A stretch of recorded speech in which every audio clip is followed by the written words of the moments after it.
Usual Objects examines the contemporary still life against this historic backdrop. This kind of home theater that we've all been living in has made us look at the objects as cohabitants, but also as props. The things that we used to just kind of breeze through or make sure they got washed and put away now had an actual presence in our lives. Looking at the very simple objects in their world, in their studio, in their kitchen, out their window, and how it informed their everyday existence and significance. Amanda Ross Ho, Chicago-born and bred artist, is reconstituting objects used in past exhibitions, reformatting them into new still lifes that in one way kind of act as a retrospective of the previous exhibitions, but also kind of look to the future of what might be next. So there's like a theatrical kind of like silliness to it because the things that are in there are absolutely absurd once you sort of like really look at them all together. But they've also played these very particular roles, and they each have like a very specific kind of indexical story and a through line and a tracked path. And I know a lot of the artists in the show consider their objects very much as props. And Brendan's work very much is of the most simple, the most mundane, and not only does he paint it so gorgeously, but it gets these banal objects with that same just electricity. I would hope that the work is always working to expand a sense of reality, expand possibilities. I think that that's something that is like ultimately like hopeful in the process of making work. As far as Chris Bradley goes, he actually creates this very, very mysterious, dramatic peek into another existence. One work that is the attic, where there is a frame of hang glider, and then there are 4 areas of dynamite. For me, it's always just a point of departure. It's just an urge or an encouragement of the viewer to like depart and go somewhere else and have that be a worthwhile experience.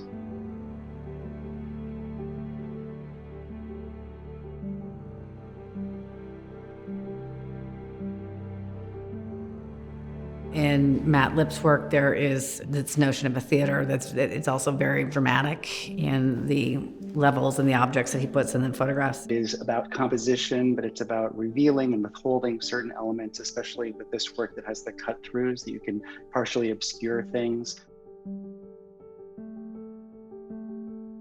With Nicole's work, it seems almost more kind of psychological notation in a way, using the objects more as symbols. We're finding our sources of comfort in the objects that we choose to surround ourselves with. And those are the kind of things that have inspired me during this time. It's made me like really drawn to just like surrounding myself with those things and setting them out and painting from them. Liliana Porter always is playing with the notion of size and impact. Her things are titled very simply, but will have a situation happening that have a much larger dramatic scene. Having something really flip in what you would normally experience the size would be brings these objects to life. For instance, in the painting, I think of the show, there is a small traveler that is going through all the different canvases, but at the same time things are happening that are in a different scale. And I like very much to make simultaneous different scales and different or confront characters that usually they wouldn't go together, but to make them make a dialogue.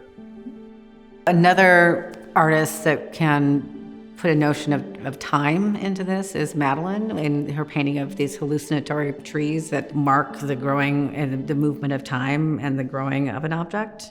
Every day felt so the same that like time was passing in a weird way.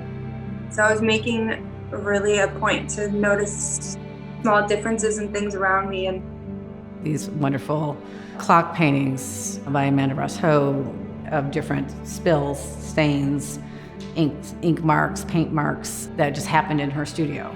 So it almost acts as a living document. And I think that's also something that Still Life does also think about, is kind of capture a moment of time. Those are made by kind of like direct interaction and allowing that to, rather than sort of the normal amnesia of a clock, to sort of like stick.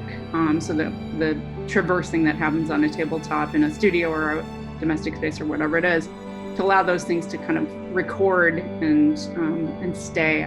I've been thinking about this notion of resetting, of reemerging.